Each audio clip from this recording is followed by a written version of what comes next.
Hello everyone, this is G-Shock High Fashion Channel. Today I'm gonna open up this DW-6700 series SKYFORCE twin sensor vintage G-Shock watch and just share for all you guys how this watch was built to where it is. And just out of curiosity, we're gonna have a look how this watch was built and all the spare parts that made this watch the way it is.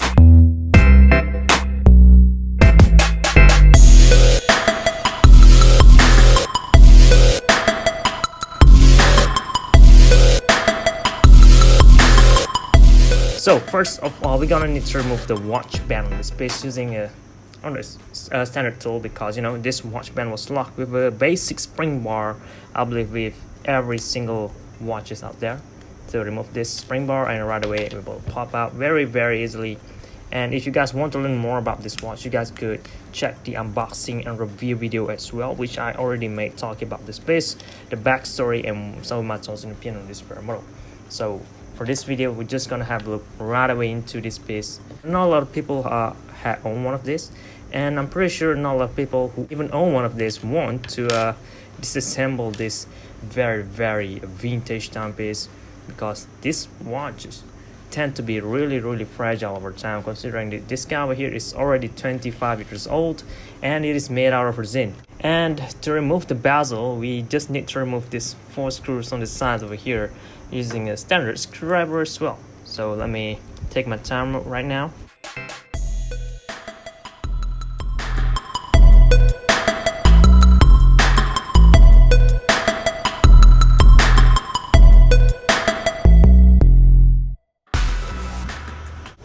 Alright, done removing all 4 screws, and as you guys can see, the button on this side, this 2 button, is bigger than the one on this side, which means we're gonna need to remove this bezel from this side first and moving from there to this side. Alright.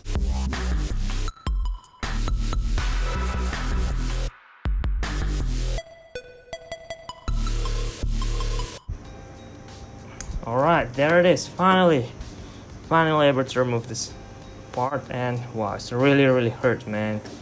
Right now I'm gonna need to just push this thing outwards like so, and there it is. This is our bezel. This is the bezel for DW-6700 SKYFORCE, a very rare spare part. You could get the watch band not as easy, but fairly easily out there, but it is really almost impossible to get a bezel of this model out there today in a great condition like this.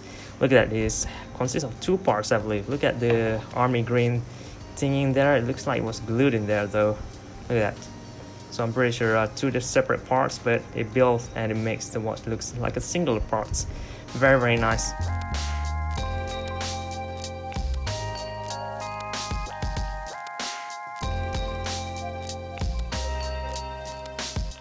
And we could see we have a 2 decorative screw at the top over here in gold, and this standard size button, medium size buttons, and this will be the sensor guard, I believe. Yeah, a metal frame just to protect the sensors. I don't know from what to but yeah, you got it over there. And we could remove this part as well.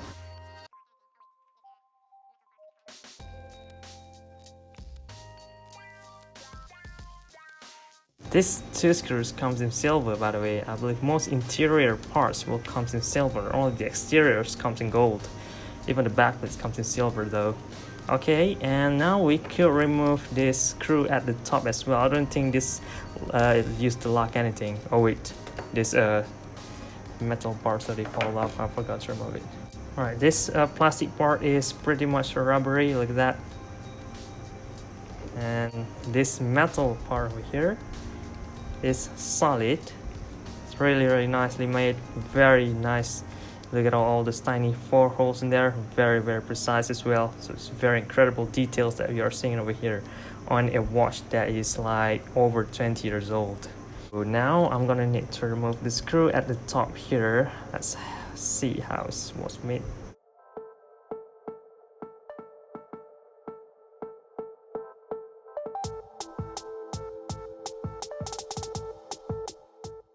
Look at the thread on this type of screw, guys.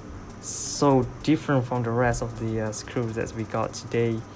No big deal at all, but a tiny little detail that you wouldn't gonna see anything like this if you didn't open up your watch. Most of all, we just thought this is just a standard screw head or screw thread, but it is totally different. It's very, very beautiful. And I believe I already removed all the things that could be removed as far as the exterior parts. As you can see, that is the sensor. I have no idea how it works, but this is how it looks like. Look at that. And as far as the other sides, it's just plain matte finishing, no much texture at all, just basic stuff. And as you can see, this mineral glass is actually round in shape. Only the faceplate that look oval, not round at all. And now let us remove the backplate screw.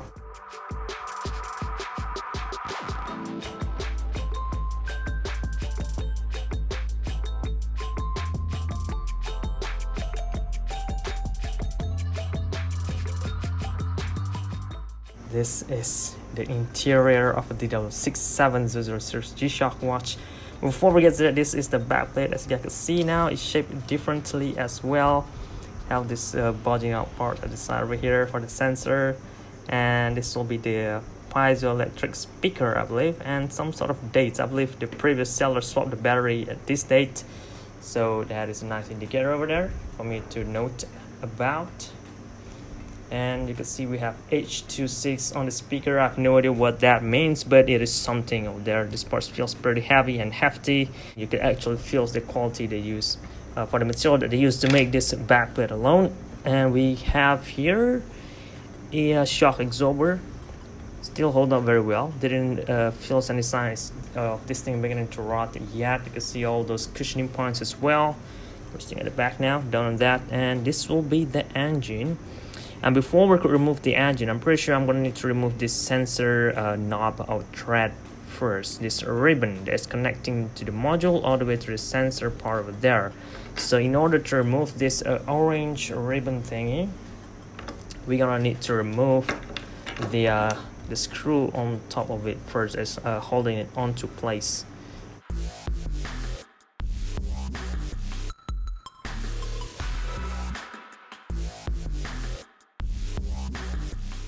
So this will be the tiny screw. I'm pretty sure you're not gonna mistaken this tiny screw for other screw that we have at the back over there. It's totally different in size and shape of the head as well. We're staying at the back, and we have this metal plate that is holding the ribbon onto place. That was locked with the screws. We four of those indent part on top of there, just to make sure that this metal part didn't move around as we put it on top of the ribbon over there, right? And also you guys can see two springs in there. Look at that, in the hard case over there. I'm not sure what the purpose of those, but I'm pretty sure we could just remove it by, there it is. Tilt the watch downwards. Make sure you don't lose these two parts over here, because it's very, very hard for you to find replacement parts for any one of these. And this will be the O-ring in my case right now, still holding up pretty well, so nothing much on that. Okay, they just double-sided tape this top part over here and screwed this middle part actually. So let me try to pull it off the glue if I could.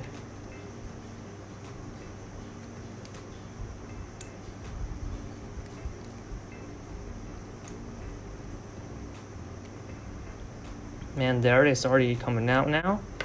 And I'm pretty sure we could remove the module already. But still, be very, very careful while doing this process. You don't want to break anything. And here it is. The module's already coming out now. But before we get to that, this is the sensor ribbon. You guys can see we have four, sort of like a gold plate to connect the sensor to the watch module. Look at down there. So that is how it was connected over there. And this top part is just glued. Alright. So as you can see now, the interior parts looks fine, but the faceplate looks really, really glossy already. So that is a bad sign, you know. Most of the time when your watch looks glossy like this, it's already beginning to rot. But in my case right now, it didn't look as bad. It looks glossy though, but yeah, the watch still holds up very well. Nothing weird going on over here. Look at that. Yeah, so far so good for me. And I don't think I could remove this faceplate at all.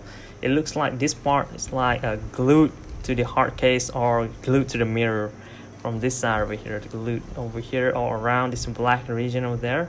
So I couldn't remove that at all, even if I want to clean it up.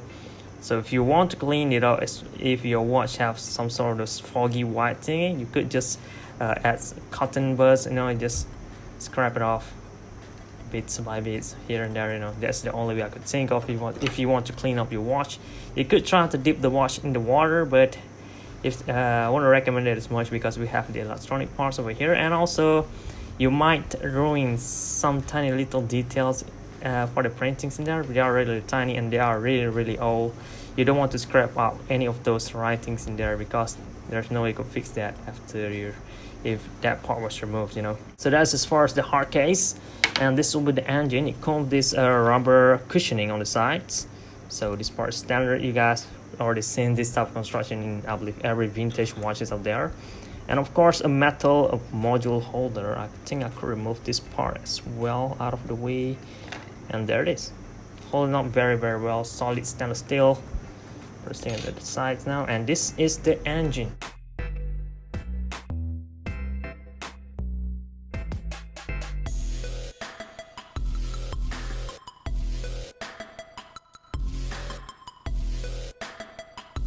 Looks really beautiful even without the faceplate over there. You guys can already understand what's the purpose of all those.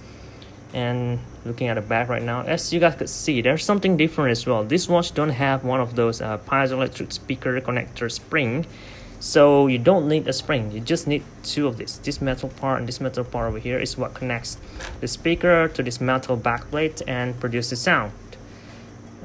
Complete the circuit and then produce the sound, as you can see. Now let me try to demonstrate it real quick. There it is. You hear the sound already, right? Remove the backplate. No more sound. Okay. Now we're gonna need to measure the size of this module because it looks pretty big though. So I'm pretty curious myself of how big it is in real measurement. Alright, let me zero this thing out first.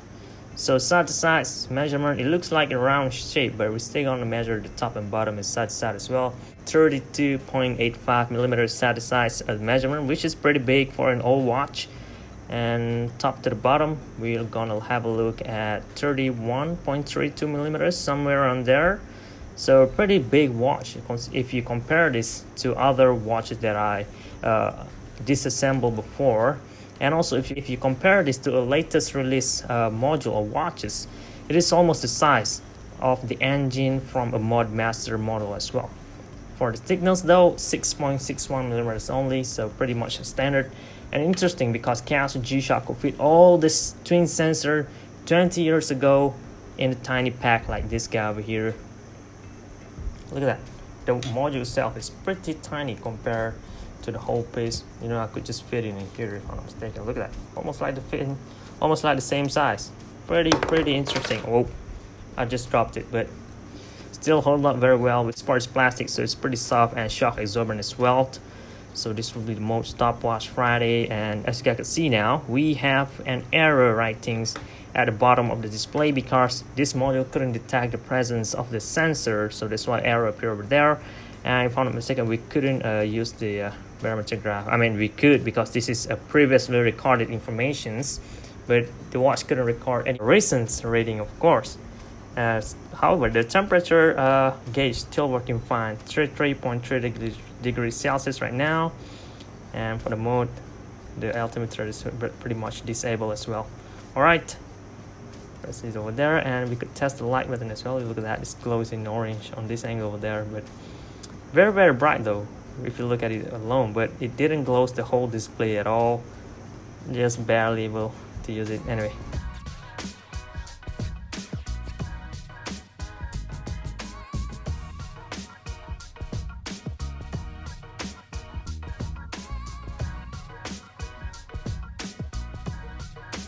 And now looking at the backplate, we have Japan movement over here, no jewels. Yeah, Casio Japan built the engine, fully made in Japan, including all the way to the parts and also the buckle, the watch band and all those. And this is the battery, and it was locked with the screw instead of clip.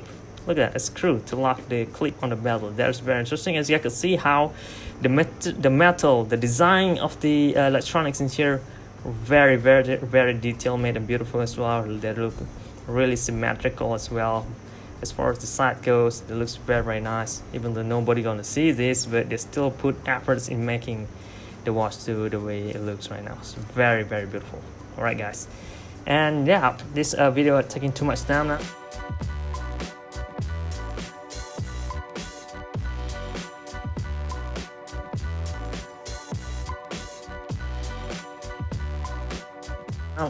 I'm gonna reassemble all this back into the way it is and just conclude this video. I hope you guys found this video useful, informative, and entertaining as well for your future reference. Leave a like if this video does help you, and also subscribe to see more contents like this coming up in the future, and introduce to you my pets right now. Just anyway, that's it guys. Thank you very much for watching. This is G-Shock High Fashion channel, and